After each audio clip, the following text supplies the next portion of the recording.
পরপর পেরিয়ে গেছে 2 দিন। এই 2 দিনে রোদের মনের অবস্থা বেহাল। মনে হাজারো চিন্তা ভাবনা করতে করতে উদাসীন ভাবে হেঁটে চলছে রাস্তার পাশ দিয়ে। সেদিন যে সবাই মিলে ঘুরতে গেল, তারপর কেটে গেল 2 দিন। এই 2 দিনে রোদ আদ্রের ছায়াও দেখেনি। আদ্রের ভয়েসটাও একটা বার শুনতে পারছে না।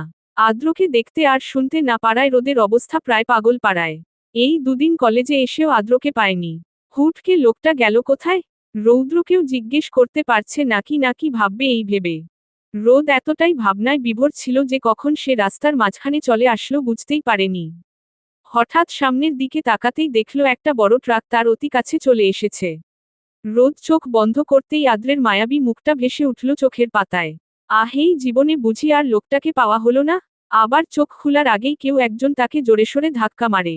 রোদের চিকন গড়নের পাতলা শরীরটা একটা গাছের সাথে লেগে মাথা গাছের সঙ্গে ভারী খায়। সঙ্গে সঙ্গে মাথা চেপে ধরে পিটপিট করে তাকাতেই রোদের পৃথিবী থমকে যায়। রাস্তায় বাইক ট্রাক পড়ে আছে আর সেগুলো থেকে একটু দূরে পড়ে আছে আদ্রের নিথর দেহ। দেহের আশেপাশে রক্তে বন্যা বয়ে গেছে। রোদের শরীর ঢলে পড়ে ঘাসের উপর। মুখ দিয়ে চেয়েও কথা বের করতে পারছে না। আদ্রের নিথর দেহটার দিকে চেয়ে রোদ ঠোঁট লাড়িয়ে বলল, ধোঁকাবাজ লোক। রোদের কথাটা আশেপাশে মাছি মশারাও শুনেনি। ধীরে ধীরে রোদের চোখের পাতাও বন্ধ হয়ে যায়। কোনো শব্দ আর কানে পৌঁছায় না। মেঘলা আকাশ কিছুটা ভারী হয়ে উঠল। অসিফে নিজের কেবিনে বসে ল্যাপটপে কাজ করছে রৌদ্র। আজকে তার কি যে হয়েছে বুঝতেই পারছে না। কিছুতেই কাজে মন বসছেই না। রোদের জন্য মনটা খচখচ করছে। সাইফাটাও কলেজে যায়নি, বাড়িতে ফারাহ একা এজন্য যায়নি। রৌদ্র রোদকেও বলেছে না যেতে, কিন্তু জেদ্দি বোনটা তার কথা শুনেনি। আরও জেদ ধরে আজকে একা একা কলেজে গেছে। রৌদ্র হাত ঘড়িতে সময় দেখে নিয়ে ল্যাপটপটা বন্ধ করে পাশ থেকে মোবাইল হাতে তুলে নিল। উদ্দেশ্য বোনকে ফোন করে জিজ্ঞেস করবে ঠিকঠাক ভাবে গেছে কিনা, এতক্ষণে পৌঁছে যাওয়ার কথা। মোবাইলের লক খুলতেই মোবাইলটা বেজে উঠল।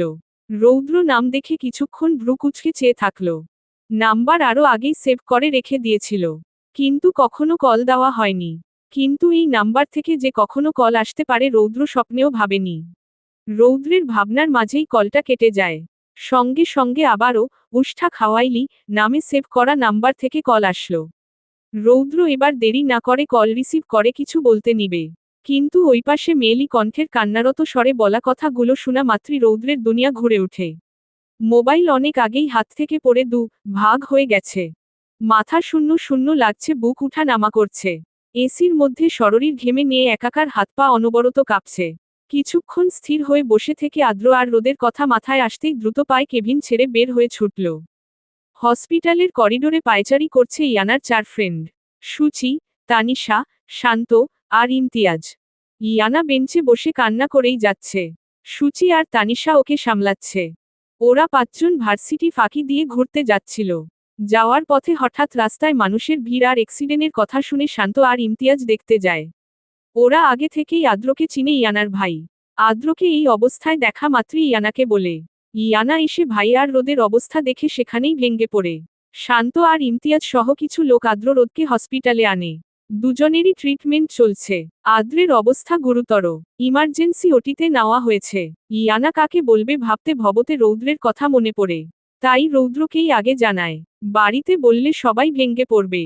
10 মিনিট পরেই রৌদ্রকে এলোমেলো অবস্থায় দৌড়ে আসতে দেখা গেল। রৌদ্রের অফিস থেকে এখানে আসতে কমপক্ষে আধা ঘন্টা লাগে।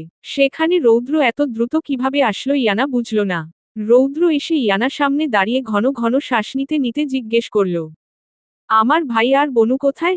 কি অবস্থা ওদের? ইয়ানা রৌদ্রের দিকে ভালো করে তাকালো। এমন এলোমেলো রৌদ্রকে সে কখনো দেখেনি। চোখ দুইটা রক্তজবার ন্যায় লাল। গায়ের শার্ট ঘামে ভিজে জুবুথুবু হয়ে শরীরের সাথে লেপ্টে আসছে। সব সময় পরিপাটি থাকা সিল্ক চুলগুলা আজ অবহেলায় কপালে পড়ে আছে। ইয়ানাকে চুপ থাকতে দেখে রৌদ্র আবার কিছু বলতে নিবে, সেই মুহূর্তে ওটির দরজা খুলে একজন নার্স বের হয়ে এসে বলল, মিস্টার আদ্রের ইমার্জেন্সি ও +2 ব্যাগ রক্ত লাগবে। উনার অনেক ব্লাড বের হয়ে গেছে। আমাদের হাতে বেশি সময় নেই। রক্তের জন্য অপারেশন বন্ধ করে রাখা হয়েছে।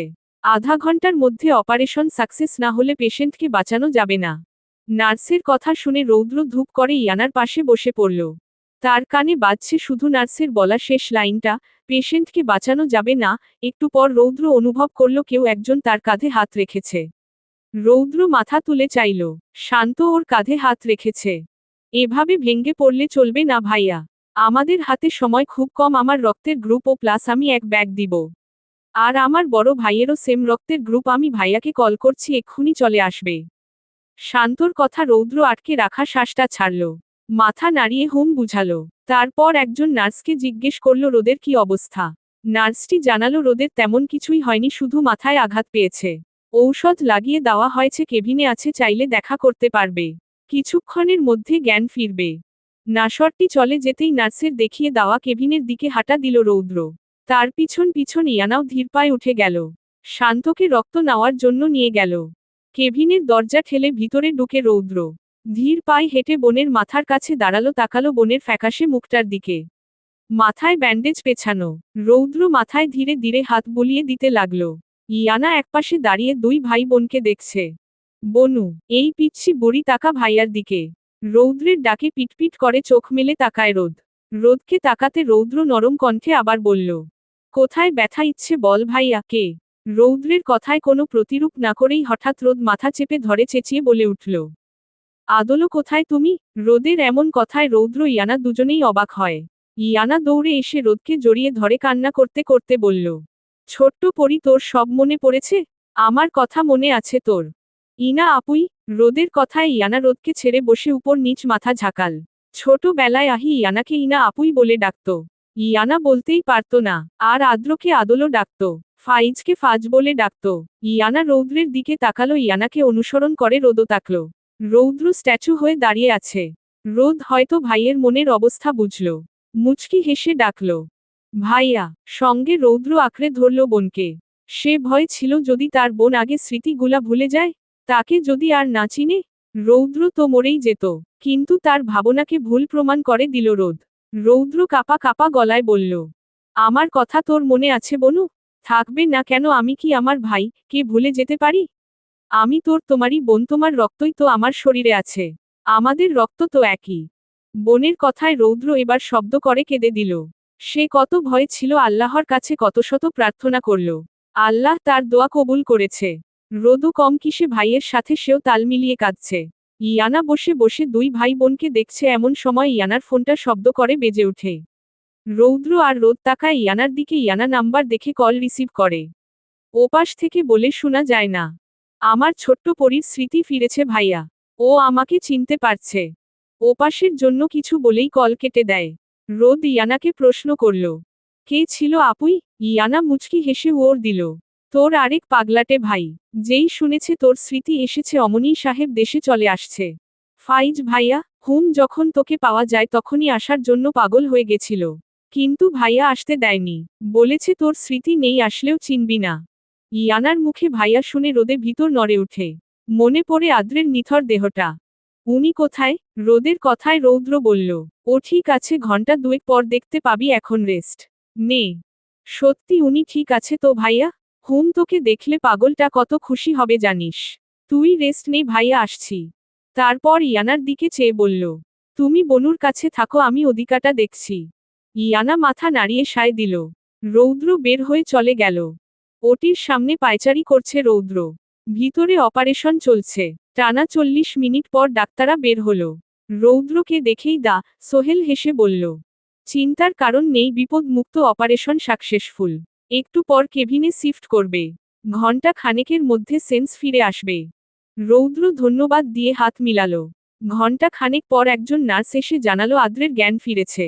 রৌদ্র আর ইয়ানা না গিয়ে সবার আগে অস্থির রোদকে ভিতরে পাঠালো।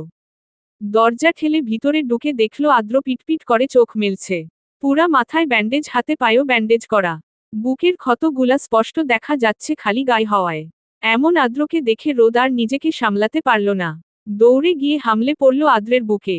আদ্র প্রথমে অপ্রস্তুত হয়ে পড়ে, ক্ষত জায়গায় ব্যথা লাগলেও যখন বুঝল তার বুকে তার বারবিডল, অনেকটাই অবাক হয়। ব্যথা ভুলে ফ্যালফ্যাল করে তাকিয়ে রইল বুকের দিকে। ধোঁকাবাজ লোক, আমাকে ঘুমে রেখে পালিয়ে গেছে, এখন আবার পালাতে চাচ্ছেন? আর পালাতে দিব না। কান্না করতে করতে কথাগুলা বলে রোদ হেঁচকি উঠে গেছে। রোদের কথা শুনে আদ্রের বুক কেঁপে উঠল। কাপা কাপা গলায় বলল, তোমার সব মনে পড়েছে ছোট্ট ফুল। রোদ উপর নিচ মাথা ঝাঁকাল। সঙ্গে সঙ্গে এক হাতে রোদকে নিজের বুকের সাথে চেপে ধরে আদ্র যেন ছাড়লে তার পাখি উড়াল দিবে। নিয়মিত ঔষধ খাওয়ায় আঘাতপ্রাপ্ত জায়গায় আবার আঘাত পাওয়ার কারণে রোদের স্মৃতি দ্রুত চলে আসে। আর্দ্র রোদের কপালে চুমু দিয়ে অতি আবেগময় কণ্ঠে বলল, বউজান কান্না থামাও, কান্না করো তুমি, অথচ ব্যথা লাগে আমার বুকে, প্লিজ পাখি কান্না থামাও, আমার বুকে পেইন হচ্ছে।